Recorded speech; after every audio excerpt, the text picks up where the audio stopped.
it's nice to sit down. Oh, we've just had a couple. They've got married. Oh, it takes me back. Oh, I've been thinking about my life. Reminiscing, I suppose. It's getting older. Sometimes I wish I could write. Write it down. He said, she said, this happened, that happened. But I can't. So I guess I'll just have to tell you all what happened. It's peaceful here now. We're at Ephesus now. We were in Jerusalem, but it's getting very dangerous. So I live here with John.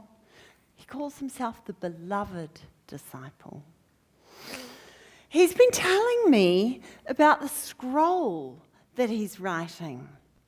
He wants people to know more about those years that he spent with Jesus. He wants people to know who Jesus really was, so they can know about Jesus and believe in Jesus, my son. Even now, when I think about that, it seems so unreal. I mean, it's unreal, but it's also more real than anything that ever happened. Absolutely unforgettable. I mean, I was so very young. I remember the angel. I was terrified. Of course, I'd heard of angels, but there's nothing quite like when they're actually in the room. They're so larger than life. I actually thought my heart would stop right then. But he was so reassuring. I was so confused. I almost didn't hear anything past, "You will conceive and give birth." I mean, I was just like, how can that happen? And why me? How come? Why? And I remember though, just agreeing, saying yes. Even while I was thinking, but how? How can it happen? And what about Joseph? And I could die for this. They'll stone me. I still said yes. And then the angel left. And the room was filled with something that felt like music. If you could feel music or touch music, the most exquisite, gorgeous music, if you could see that. But there was no sound. And there was this most beautiful light and warmth, but it wasn't visible. But it surrounded me. And I could feel it surrounding me. It's just impossible to describe, indescribable, but I will never forget. Then, of course, there was the whole pregnancy and the trip to Bethlehem and then Egypt. Oh, my word. But John says he's not going to say any of that. Other people have told it. Luke came to visit in Jerusalem a wee while ago, and I told him about it. So John wants to tell the story differently. He wants to tell people about the result of that birth. What happened because of who was born. He wants to talk about the signs that followed and the children of God that came as a result. No one's talked about what it was like to actually have Jesus around the house. Intense, very intense. Engaging, though. He would sit with you for hours. He was such a good listener. Lots of boys, lots of friends would come to the house just to listen, to talk to him. The house was full of laughter, full of conversations. Because he was such a good listener, the other kids would ask a question, and he would ask them a question, and then he'd listen to what they said, and then he'd just say one thing that would sort of floor us all, get us all thinking totally beyond what we'd ever thought before, make us stop and question everything. He'd often talk about God with such intimacy, such knowledge, not like he'd learned something or heard about something, but he knew somehow from deep inside. And he talked about God as his Father with such conviction. It was as real to him as it was that he was my son. But then I'd think he was so much more than that, than just my son. He was like his Father. And I'd remember. I wonder if all mothers think this way about their sons. Maybe it's just firstborn sons, perhaps. I mean, he changed my world forever. And not just in the obvious way. I mean, I'd seen other mothers, of course. I mean, as a woman, that's sort of what we're meant to do, right? We bear children. There is nothing earth-shattering about that. And of course, having a child, changes your life forever. I sometimes think, though, if I had known what was involved, would I have said yes? The heartache, the pain, the things people said, running away, going to Egypt with a baby for 2 years, no family, nothing. That was hard. I'm glad, actually, I didn't know. Because there was no question, really. I mean, I think of Abraham. He said yes. He didn't know what was going to happen. He just went. God told him, and he went wherever God said. And the prophets, they said yes to what God said. They didn't know what they were in for. Saying yes to God, it's not painless.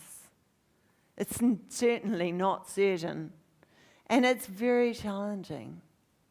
But it's always fascinating to see what God does, to see him at work, to see how he brings good.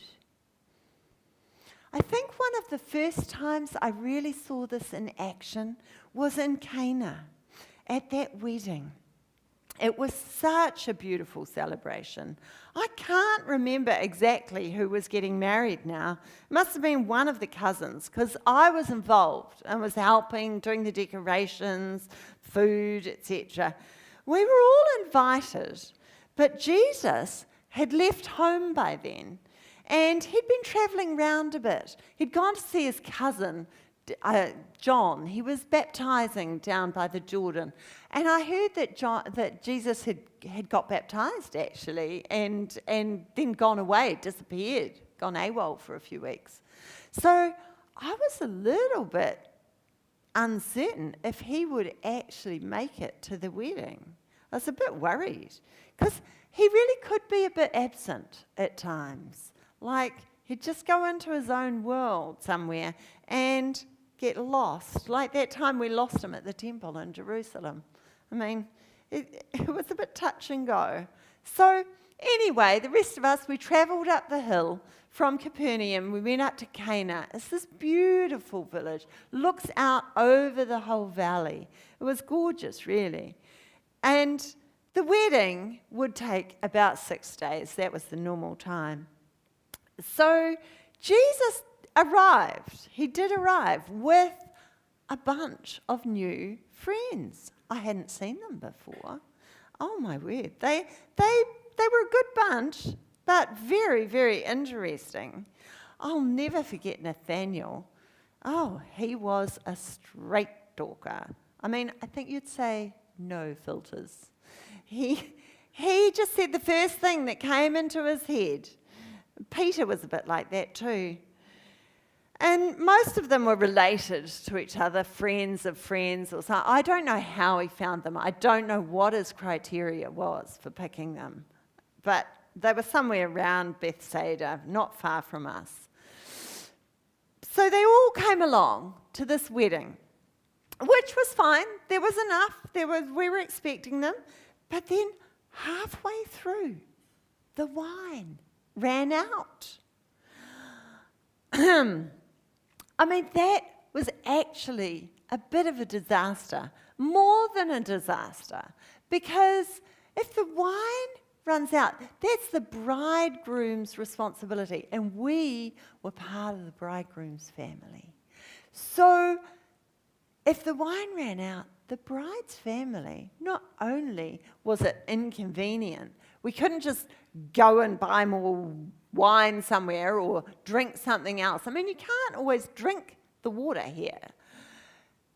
But it's actually a legal obligation. They could come and take us to court. And then the wedding, the marriage that's supposed to start so wonderfully, starts completely the opposite. So it was pretty serious. So I looked at Jesus.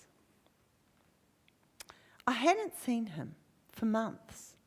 He looked so good, so happy, surrounded by all his friends. And I said, "They have no more wine." I'm not quite sure what I expected him to do. But I had seen him growing up. I had seen him talk to people who were hopeless, and somehow they would be restored. They'd listen, and somehow they'd regain their hope of another way of being. He knew things about people. He knew things about nature that were inexplicable. And so somehow I knew he would solve this. He looked at me then with a look that made me realize, oh, you are all grown up now. Not that it was mean or arrogant or proud or anything, but it was just purposeful, intentional. He was in control. When he left home, he was still a part of our family. He was the big brother. He was the obedient son. But now it was like he had found something different. He was someone much more. There was an intention and a strength there. And then he called me woman. Interesting, I thought. Woman, not mother, not Mary. It wasn't unkind or rude or disrespectful, and he wasn't joking. But it was like, why are you asking me this? Why? It's not our problem. What are you saying? It's nothing to do with me. But it really was. This is family. And we needed to do something. This was so unlike him. Not that he took on everyone's problems, but to respond like that, I was shocked. Family is important. Then he said it wasn't his time. It wasn't the hour. It wasn't right. And he'd mentioned that before, like he was on some other timetable that only he knew. I looked at him and he turned away. I waited and then I called a servant over. I had to prep them. Do whatever he tells you to do, I said. I had to prep them because he would do something. I knew he would. And it might be weird, and they needed to not muck it up. So they only had one chance. We were seated outside. There's 3 tables, and the bride and groom are in the middle, and everyone's around. And we were seated near the water jars. And they're huge, these water jars. They're massive. Because, of course, the bride and the groom, they must go and bathe ceremonially before the wedding. So they have a mikvah. It's enormous. And they bathe both separately. And then everybody coming to the wedding must be ceremonially clean. So these huge jars were full of water. And so I saw Jesus, and he turned his head a little, as though he was thinking, or maybe even listening, considering what to do. And then he called a servant, the servants over. He turned to the nearest one, and he pointed to the jars, and he said, fill them all with water. So I saw the servants scurry away and fill them all in this heat and fill them up. And then the same one came back to Jesus, and I watched Jesus tell him, go, take some, serve some out, and take it to the MC of the feast. Wow. I always found it so interesting to observe people and their interactions with Jesus. This servant, I think his name was Levi, and to his credit, he just nodded to Jesus and he went off to do it. But I could see his face at the jars, and he was nervous. He did not want to have that cup thrown in his face, because taking water to the MC, if the MC was drunk already and he served him water, he could have that cup thrown back in his face. The others, they were just glad it wasn't them that had to do it. So he was trying to work out how this could possibly end well. Jesus' friends were sitting with him, and they had heard this whole thing. I could see them watching, wondering what on earth was going to happen. Levi went over to Baruch, the master of the feast, and he handed him the cup to taste. We were all watching his face. He had no idea what just happened. So he took a swig, and then he stared at the cup like he'd never seen wine before. He went straight over to the bridegroom. Maybe it was Jude's wedding. Maybe Nathaniel, Simon. I can't remember a senior moment. Seriously, well, it has been 2,000 years after all. Let's say Simon. So he basically said it was the best wine he'd ever tasted. And what did Simon think he was doing? Bringing it out now, not serving it first. Simon looked a bit perplexed. Actually, he looked at me and he looked at Jesus. He had no idea what had happened. But you can imagine, we could not wait to taste that wine now. Oh my word, they were pretty, and I watched all of all of Jesus' friends as they tasted it.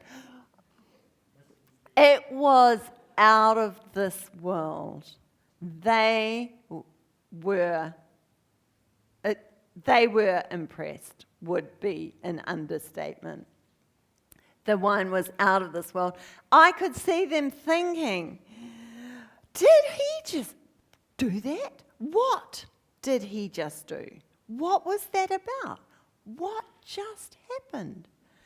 They'd seen the water being poured in, and then they tasted what came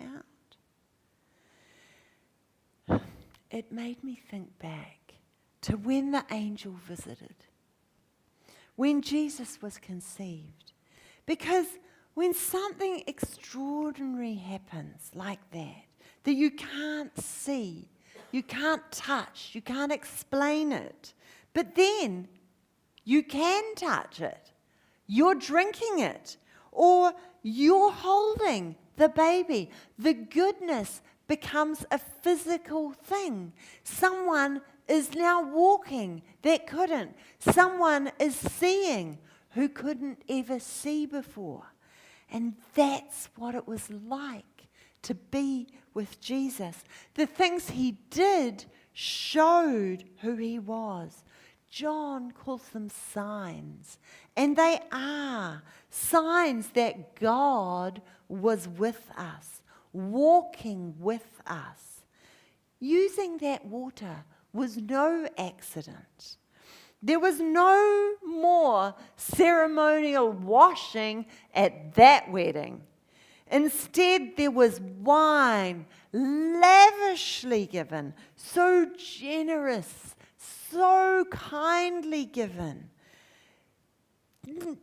just to save face, to save our family. It wasn't saving a life, healing, but it was so beautiful. It wasn't strictly necessary, but it was a grace, celebrating something new that was happening. Jesus had started to bring renewal, replacing, fulfilling the law. The legalities of washing were unnecessary for him. He was clean, he was holy, and that's what he brought to people. Holiness, his holiness touched people and healed them, made them well, and they believed. That's what we saw. That's what we lived with for 3 short years. Of course, not everyone believed.